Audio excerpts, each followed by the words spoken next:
In the previous video, we talked about mediation and what that means. Now I'd like to show you an example, and I'm going to use the R programming language. I have already set up an R notebook with all of the steps so that you don't have to wait for me typing along the way. So let's take a look at this example. The data are the happiness data, which I'm going to load now, and we'll take a look at what those happiness data look like.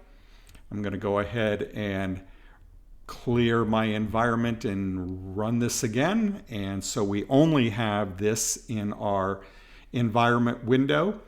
And if I click on that little blue arrow, we see we have three different variables: grades, esteem, and happiness.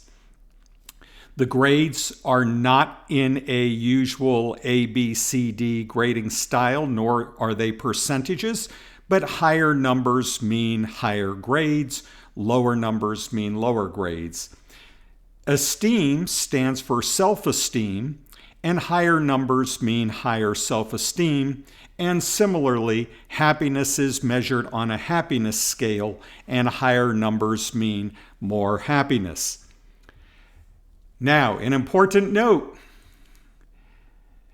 These are hypothetical data. Someone at the University of Virginia simulated these data, and I took these hypothetical data from the University of Virginia website where this person simulated these data. So do not run around talking about the research results that you're going to see today.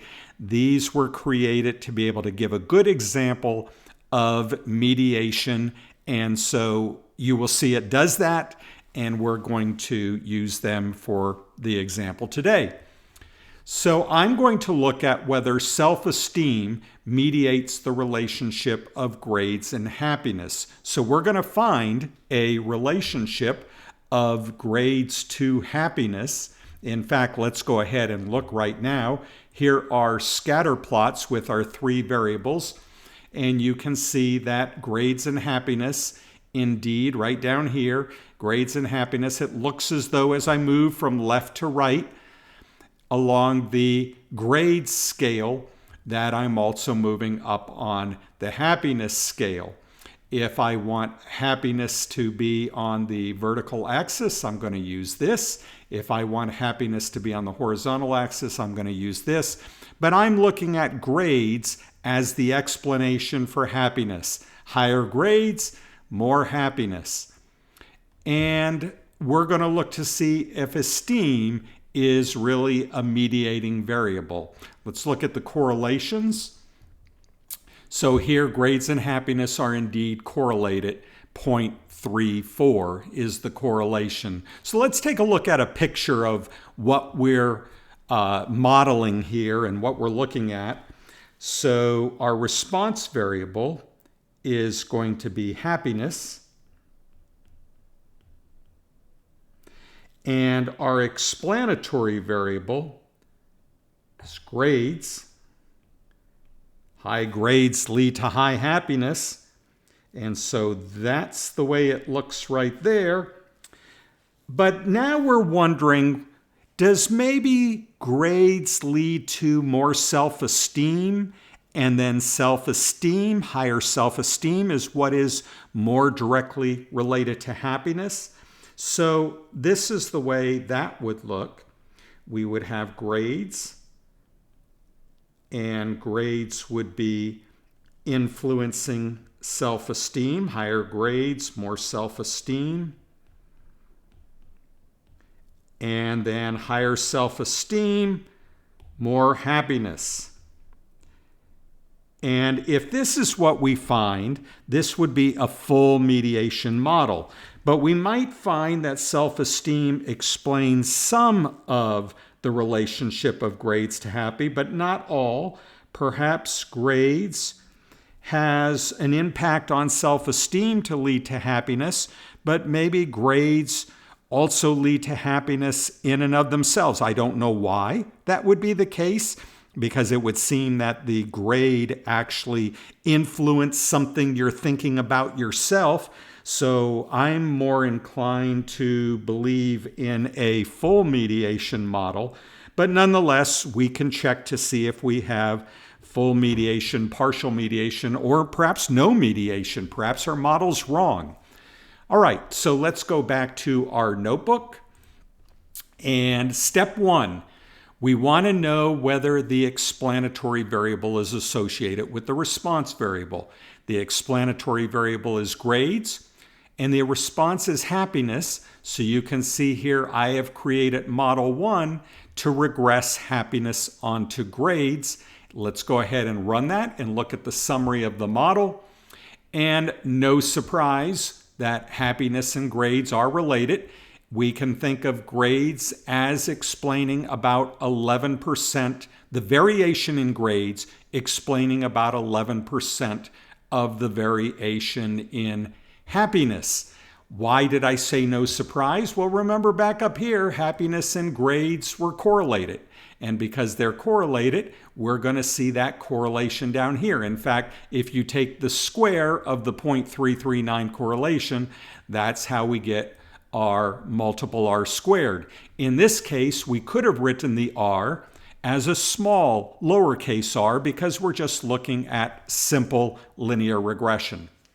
Notice the estimate of the size of the effect is right here. It's about 0.4.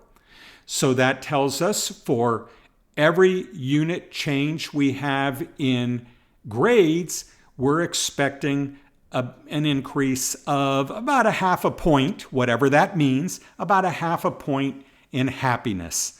So raise grades by 1 point, happiness goes up by about a half a point, 0.4. Okay, so that's step number 1. We know that the explanatory variable is related to the response. If it was not, we would not be looking for a mediator.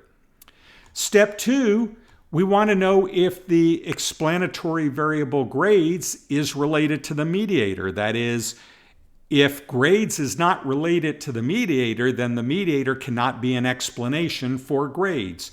So here I'm regressing our explanatory variable from the previous model, which was grades. I'm making it the response variable for this model, and I'm regressing esteem on grades to see if grades can predict self-esteem.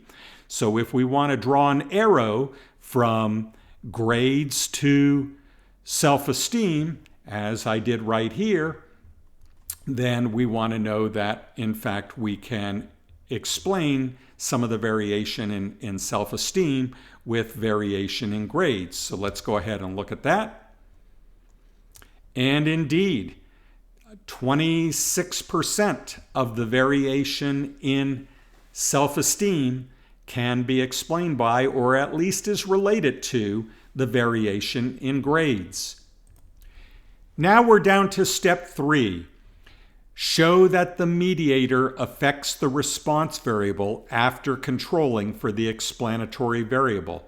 So notice that I now have my explanatory variable grades in, and I have in my variable esteem, and I want to see if esteem actually is still going to affect the response even after controlling for grades. And as an aside, and something we will be able to use later on here, is I'm going to go ahead and see that direct relationship of esteem to happiness without grades in there. So let's go ahead and look at the third model and the summary of the third model first. When I look at that third model right here, a couple things I note. First of all, I am getting a stable predictor with esteem. Notice how small the p-value is. That means that the size of this coefficient, 0.64, which tells us that we're increasing happiness by 0.64, on average by 0.64, even after controlling for grades, or after controlling for grades. So A 1 unit increase in self-esteem gives us a 0.64 on average increase in happiness after controlling for grades. So that's one thing I note. But the other thing that I note that hints to us at mediation is, remember when we had grades in the model and we were predicting happiness from grades right up here in our first model. Notice the p-value for grades, very small. Notice the estimate. The estimate was 0.4. Notice what happened down here when we put esteem in the model. The estimate went from 0.4 to 0.04. So once you control for esteem, all of a sudden grades isn't as having as much of an effect. And in fact, compared to the standard error, which is greater than about twice the size of the effect, we ended up getting a p-value that is very large, 0.72.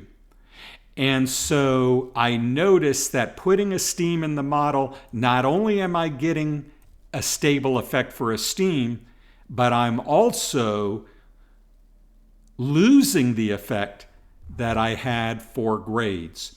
And that hints to me at mediation. That's what the kind of thing I expect to see when I have some pretty strong mediation going on. How strong is the mediation? Well, we're going to look at that in just a moment. But first of all, let's look just briefly here at when we only put esteem in the model. No surprise, the p-value is small. So when we don't look at above and beyond the effect of grades, when we don't look or control for grades, esteem does in fact have a relationship to happiness. And notice it's about the same as when we have grades in there. Here it's 0.64, here it's 0.65. Okay, now let's check the strength of the potential mediation. We followed the steps. We saw that there is a suggestion of mediation. Why? Because in step 1, we found the explanatory variable associated with the response. In step 2, we saw the explanatory variable was related to the potential mediator of self-esteem. In step 3, we saw that the potential mediator of self-esteem does affect happiness even after controlling for grades as an explanatory variable. And so now we want to see how big is that mediation. So there's two things I'm going to do here. I'm going to calculate a partial correlation, and then I'm going to calculate a semi-partial or part correlation. A correlation means, just as it does when we talk about Pearson's correlation, it's a correlation among two variables. The only difference is we're going to control for a third or more variables. In this case, we're just controlling for a third. So I'm looking at the correlation in both the partial and the semi-partial. I'm looking at the correlation of my response, happiness, to grades, but I'm looking at it after removing self-esteem. I want to see if I take self-esteem out, do I still have a correlation between happiness and grades? So I've done that here for the partial, and down here we're going to do it again for the semi-partial. So let's briefly review, even though I've talked about this in a previous video and did so with Venn diagrams, I'd like to review again partial and semi-partial, but this time without the Venn diagrams, this time using models of the sort that we've been looking at when we're looking at mediation. So we want to calculate the partial correlation of grades and happiness, the explanatory and the response variable, after controlling for self-esteem. So the way we can do this is to remove self-esteem from each of those variables. So here's a picture. If we have self-esteem predicting happiness,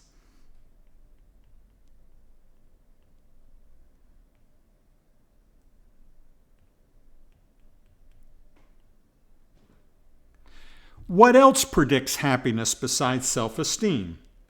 Lots of things. Lots of things can predict happiness. We will call that E1. Why? Because it's error. When we say error, we don't mean a mistake. What we mean is that this is an error in our model. What is our model? Our model is self-esteem is what accounts for happiness. Our model does not take into account lots of other things. And so all those other things are error or residual. I'll call that E1, but those are the residuals that we will obtain when we regress happy on self-esteem. That is, we predict happy from self-esteem. If I want to remove self-esteem from grades, I do the same thing. Now, this model, you might say, well, that doesn't make a lot of sense because before we were saying grades impact self-esteem. Now we're saying self-esteem impacts grades. But we're only creating this, and by the way, self-esteem might impact grades, but we're only creating this not as a model that we believe in our testing, but rather as a way of removing self-esteem from grades. So we're saying, suppose that self-esteem influences grades, or another way you might want to think of it, if you want to take the causal aspect out of it, is self-esteem variation is overlapping with grades variation. And so what else explains variation in grades besides self-esteem? Whole bunch of other things. So I'll call this error 2, E2. And so the partial correlation is simply the correlation of E1 to E2. What is that? E1 is all the things that are varying in happiness other than self-esteem. That is, all the things that lead to variation in happiness other than self-esteem. And what is E2? Same thing except for grades. All the variation in grades after you removed self-esteem. So when you're correlating E1 and E2, you're correlating happiness with grades. You're looking at the variation of happiness, how it associates with the variation of grades, but you're doing it having removed self-esteem, or another way of thinking of that is you're holding self-esteem constant. So that's what the partial correlation is. So if we calculate our partial correlation here, notice that we're taking model 4 residuals. Well, what's model 4? Model 4 was back up here. That's when we regressed happiness on self-esteem. So we took self-esteem out of happiness. And what is model 5? Model 5 is when we took self-esteem out of grades.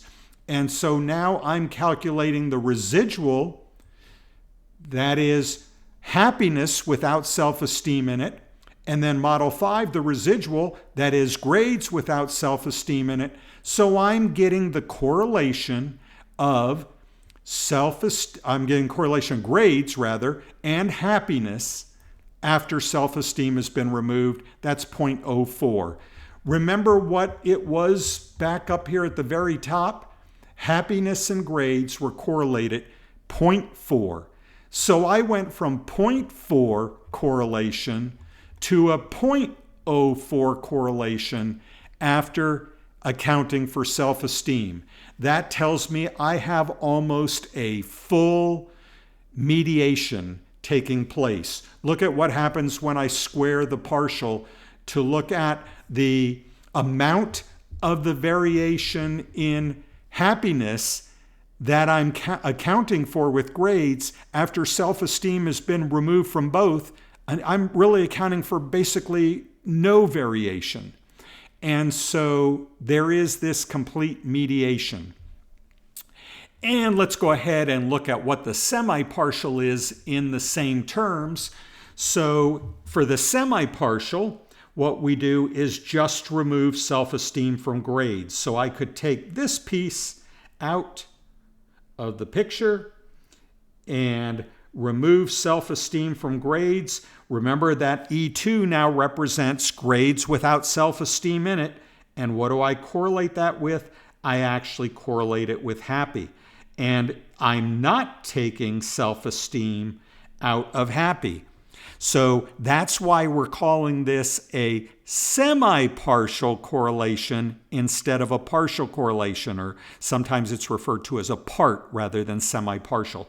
So I'm looking at the whole variation of happiness, everything I had to begin with when I started this study, happiness without anything removed from it. But I'm looking at grades correlating with happiness after I've already removed self-esteem. And so what I get when I actually do that is, and here I'll show you happiness. See, there's happiness. And then the Model 5 residuals. Remember, Model 5 was taking self-esteem out of grades. And so I get a 0.03, and a square of that is basically 0, meaning that if I were to now add grades to a model that already had self-esteem in it, that is, if I want to look at grades with self-esteem already taken out, already there, then I won't change the model at all. And we can actually see that up here because we did that. Here is happiness, this Model 4. We related happiness to self-esteem, and we ended up with this R squared of 0.3722. And when we added grades, which was up here, Model 3, we ended up with 0.373. Notice 0.3722, 0.373 really didn't change. And that's what we're seeing right here with this semi-partial squared. We really got no change. So what do I have for my putting this all together? What does this tell me? This tells me that when I put it all together, that in fact my model, in which I said I think that maybe grades is related to happy because grades influences self-esteem, and self-esteem then influences happiness, that in fact is a good model. And this idea of, well, maybe there's also an indirect effect, that turned out not to be the case. We didn't have an indirect effect. We pretty much had full mediation in this example.